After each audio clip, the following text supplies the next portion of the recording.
मित्रांनो 10,000 रिक्षा चालकांचा व्यवसाय ठप्प झाला। तुम्हाला सांगतो मी फक्त एलपीजी गॅसच्या शॉर्टेजमुळे।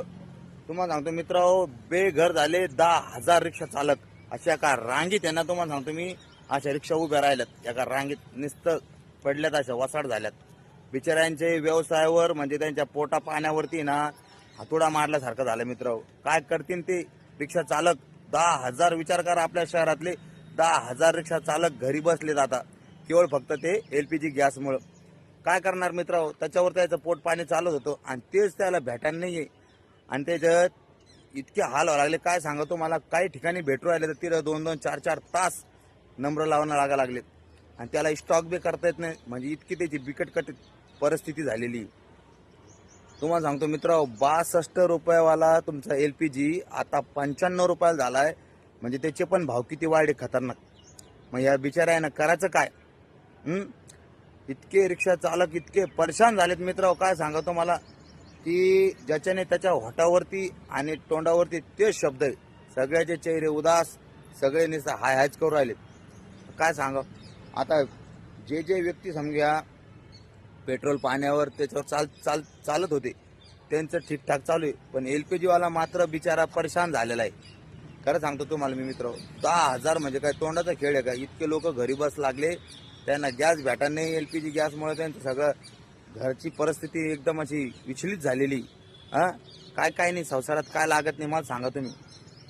मुलांचं शिक्षण आहे, घर खर्च आहे, दुःखसुख आहे, पाहुणा रावळा आहे, सणवार आहे, किती टेन्शन आहे मित्रांनो।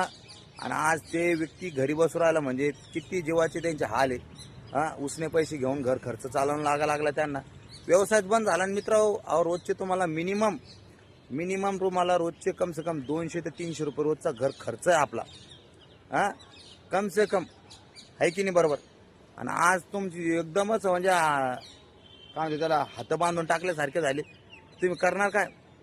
याला त्यालाच मागतान। आता हात उसने बी लोक कवरक देणार।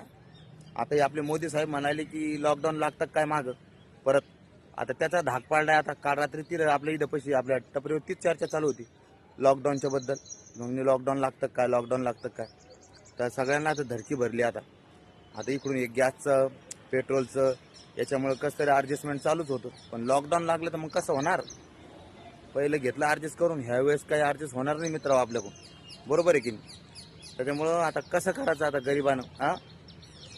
खासकर हे रिक्षा चालकांना, आपल्या बिचाऱ्यांना हा व्हिडिओ खास रिक्षा चालकांसाठी माझा, कारण की त्या बिचाऱ्याला दुसरा पर्यायच नाही काही आता।